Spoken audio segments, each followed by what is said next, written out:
कांग्रेस नेता शशि थरूर ने लक्ष्मण रेखा पार कर दी है। लक्ष्मण रेखा पार क्यों कर दी है? क्योंकि वो भारत के साथ खड़े हो गए हैं, भारत की सुरक्षा के साथ खड़े हो गए हैं और भारत की सेना के साथ खड़े हो गए हैं। और मुझे लगता है कि कांग्रेस के लिए हर वो भारतवासी जो सुरक्षा के मसले पर, सेना के मसले पर, सरहद के मसले पर सरकार के साथ खड़ा हो जाता है, वो लक्ष्मण रेखा पार करने वाला ही हो जाता है। अब शशि थरूर से भी यही गलती हो गई और ये गलती वो बार बार कर रहे हैं। बार बार शशि थरूर ऐसे बयान दे देते हैं जिससे ये बात साबित हो जाती है कि शशि थरूर पार्टी से ऊपर उठकर राष्ट्रवादी मसलों पर खड़े होते हैं। बार बार ये बात निकल कर आ जाती है कि शशि थरूर राजनीति से ऊपर राष्ट्र की नीति को रखते हैं और उन्होंने डोनाल्ड ट्रंप के मसले पर भी यही कहा। भारत और पाकिस्तान के बीच जो सीज फायर हुआ है, इसे लेकर कांग्रेस अपना एक अलग स्टैंड चला रही है। कांग्रेस का कहना है कि भाई ये जो सीज फायर कराया है ये डोनाल्ड ट्रंप ने कराया है, ये थर्ड पार्टी इंटरवेंशन यहां पर निकलकर सामने आया है। भारत के प्रधानमंत्री साफ कर चुके हैं अपने भाषण में भी। इसके बाद जो हमारे डीजीएमओ हैं उन्होंने भी साफ किया, विदेश सचिव ने भी बताया कैसे पाकिस्तान के फोन पर, उनकी गुहार पर भारत ने सीज फायर स्वीकार कर लिया। तो डोनाल्ड ट्रंप को शशि थरूर ने भी यही जवाब दिया और उन्होंने कहा कि भाई शशि थरूर, कैसे आप भारत और पाकिस्तान को एक पाले में तौल सकते हैं? एक जो बंदूक लेकर, आतंकी बंदूकी लेकर खड़ा हुआ है, हम उससे कैसे बातचीत कर सकते हैं? और कश्मीर भारत का विषय है, आप इसे अंतर्राष्ट्रीयकरण कैसे कर सकते हैं? तो कांग्रेस को इस बात की मिर्ची लग गई। मिर्ची इस बात की लग गई कि भाई शशि थरूर, क्यों आप कांग्रेस पार्टी के अगेंस्ट जा रहे हैं? हम तो भारत के प्रधानमंत्री की किरकिरी करने में तुले हुए हैं, हम तो भारत के ऑपरेशन सिंदूर की, जिसकी दुनिया भर में वाहवाही हो रही है, उसकी किरकिरी कर रहे हैं। तो अगर आप विचारधारा से अलग हटेंगे तो हम यही मानेंगे कि आपने लक्ष्मण रेखा पार कर दी है। देखो, क्रिकेट के मैदान पे एक बैट्समैन उतरता है, ठीक है, आप ये मानिए, एग्जाम्पल देता हूँ, वो सेंचुरी मार देता है, ठीक है, और एक गेंद पे जब दूसरा कोई एक खिलाड़ी बैटिंग करता है तो 6 रन की जरूरत पड़ती है, ठीक है, तो क्या मार देता है? छक्का मार देता है। तो क्या वो जो 100 रन बनाया है उसके योगदान को हम भूल जाएंगे? नहीं भूलेंगे ना। तो सिर्फ क्रेडिट किसको मिलना चाहिए, इस एग्जाम्पल से आप समझ सकते हैं, ठीक है। अति महत्वपूर्ण वो है जिसने सेंचुरी जड़ा है।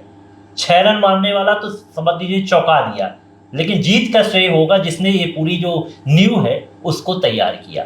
तो भारत की सेना, भारत की जो सरकार है, भारत सरकार, उसने जो प्रयास किया है उसके बलबूते पे ही ये जंग जीती गई है। और ये युद्ध विराम की जो बात, सीज फायर की जो बात आती है कि हस्तक्षेप किया है अमेरिका ने, मैं इसको पूरी तरह से साफ करता हूं कि भारत के जो प्रधानमंत्री बोलते हैं हमें वो मानना चाहिए।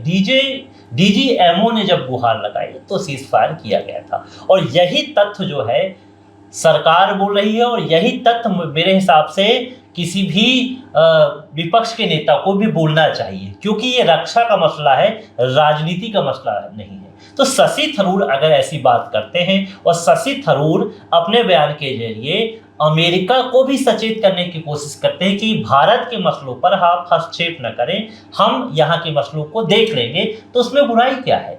और कहाँ लक्ष्मण रेखा पार कर रहे हैं?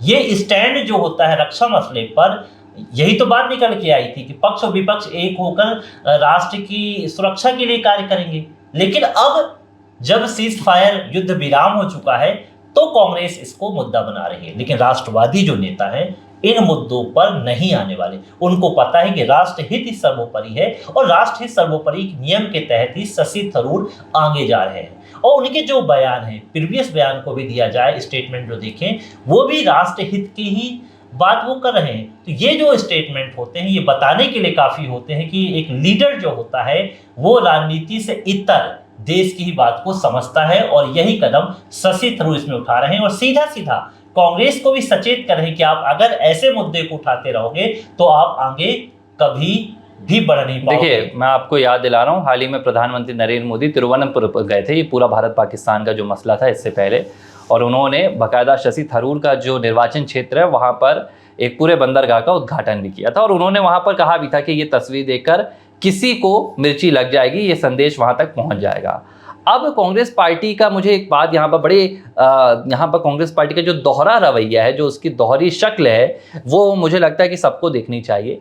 जब तक पाकिस्तान की ओर से गोले बारूद बरसे हैं, जब तक पाकिस्तान की ओर से बमबारी हुई है, कांग्रेस ने क्या कहा, हम सरकार के साथ हैं। सर्वदलीय बैठक में राहुल गांधी का वो चेहरा भी नजर आया जिसमें वो कहते रहे कि उन्होंने शब्द कहने से मना कर दिया, अंदर जो बात हुई है हम तो बता नहीं सकते हैं। और जिस दिन से सीज फायर यहां पर शुरू हुआ उस दिन से कांग्रेस पार्टी ने लगता है ऐसा मान लिया कि हमने सिर्फ 3 दिन के लिए शर्त रखी थी कि जब तक पाकिस्तान गोला बारूद बरसाएगा तब तक तो हम अपने बचने के लिए सरकार का साथ देंगे, क्योंकि बचाने वाली तो सरकार है, सेना है। और जिस दिन से पाकिस्तान ने गोला बारूद बरसाना बंद किए, ये पूरी कांग्रेस पार्टी क्या करने लगी, प्रधानमंत्री को निशाने पर खड़ा करने लगी है। अब आप एक बात मुझे समझ में नहीं आ रही है कि जब भारत के डीजीएमओ कह रहे हैं कि भाई उन्हें एक फोन आता है 1 बजे, इसके बाद एक फोन आता है 3:30 बजे, जिसमें पाकिस्तान के डीजीएमओ कहते हैं कि भैया रोक दीजिए, हालत खराब हो रही है, गुहार लगाई गई। लेकिन आप इस बात को नहीं मान रहे हैं, विदेश सचिव बयान दे रहे हैं, आप इस बात को नहीं मान रहे हैं। विक्रम मिश्री जिन्होंने बार बार आकर पूरी ब्रीफिंग की है इस मसले को लेकर, आपको क्या करना है, अब आपको भारत की छवि को ग्लोबलाइज कर उसे बदनाम करने की कोशिश करना है, क्योंकि इससे आपको राजनीतिक माइलेज मिलेगा। यही काम राहुल गांधी करते आए हैं। राहुल गांधी का स्वभाव है भारत के बाहर जाना और देश के नेताओं की, देश की बदनामी करना, देश के मुद्दों को वहां पर उठाना और बताने की कोशिश करना कि हमारे देश में ऐसा चल रहा है। हाल आज ही की दिन की मैं बात कर रहा हूँ और कुछ घंटे पहले की बात होगी। दिग्विजय सिंह है, कांग्रेस के महासचिव हैं, राज्यसभा सांसद हैं, वो एक प्रेस कॉन्फ्रेंस कर रहे थे। कॉन्फ्रेंस तो विजय शाह मंत्री के मसले पर थी, लेकिन उन्होंने जो स्टेटमेंट स्टार्टिंग पे दिया, सोफिया कुरैशी और रोमिका सिंह के बारे में चर्चा कर रहे थे। उन्होंने कहा कि भारत की सेना ने पाकिस्तान को घुटनों पे लाकर खड़े कर दिया, घुटनों पर कर दिया, सीधी सी बात है, ऐसा स्टेटमेंट उन्होंने दिया।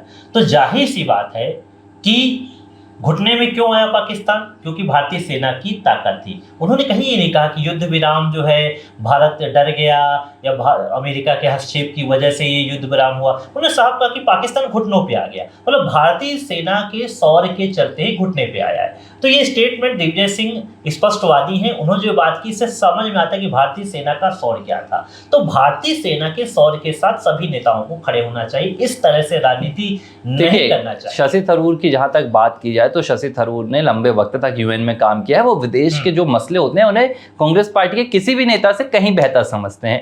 और इसलिए शशि थरूर कहते भी रहते हैं कि भाई कांग्रेस पार्टी मुझे कोई जिम्मेदारी क्यों नहीं देती है, अगर मेरी योग्यता को कांग्रेस पार्टी नहीं पहचानती है तो ये कांग्रेस की गलती है। और मैं आपको याद दिला दूं कि जब पहलगाम की जो घटना हुई, कांग्रेस पार्टी ने ये पूरा स्टैंड लिया कि हम सरकार से चूक पर सवाल उठाएंगे, लेकिन तब भी शशि थरूर ने बाकायदा इजराइल के आयरन डोम का उदाहरण दिया। उन्होंने कहा कि चूक तो इजराइल के आयरन डोम से भी हो गई थी, तो कोई भी सुरक्षा का जो कवच होता है वो 100% फुल प्रूफ नहीं होता है। तो ये बात आपको समझनी चाहिए। लेकिन शशि थरूर अगर ऐसे स्टैंड लेंगे तो कांग्रेस पार्टी को इससे फायदा नहीं होगा, इससे देश को फायदा होगा। देश की जो हमारी अंतर्राष्ट्रीय छवि है वो जरूर मजबूत होगी, लेकिन कांग्रेस पार्टी को फायदा नहीं होगा। शायद मुझे लग रहा है यही वजह है कि कांग्रेस पार्टी ने नसीहत दी है कि भाई शशि थरूर, आप लक्ष्मण रेखा यहां पर पार कर रहे हैं। अगर आपको कांग्रेस पार्टी के भीतर रहना है तो आप कांग्रेस की जो तूती है वो बोलिए, आप कांग्रेस की भाषा बोलिए, इंदिरा गांधी के गुणगान गाइए और प्रधानमंत्री नरेंद्र मोदी की आलोचना कीजिए। फिर चाहे भारत का सिर झुके, भारत की सेना का शौर्य यहां पर धूमिल हो, हमें इससे कोई लेना देना नहीं है। कांग्रेस क्या कहती है शशि थरूर को और किस लक्ष्मण रेखा को पार न करने की नसीहत देती है, it's not matter. Shashi Tharoor जो खड़े हुए हैं देश के साथ, ये मैटर है। क्योंकि जो नेता, चाहे ओवैसी की बात करें, जो देश के साथ खड़ा हुआ है उसका सम्मान तो होगा, क्योंकि संकटकालीन वक्त में उसी की प्रशंसा की जा सकती है जो देश के साथ खड़े हो। पहले भी सुरक्षा कवच देश का होना चाहिए। अगर देश सुरक्षित रहेगा तो राजनीतिक दल सुरक्षित रहेंगे, व्यक्ति सुरक्षित रहेंगे।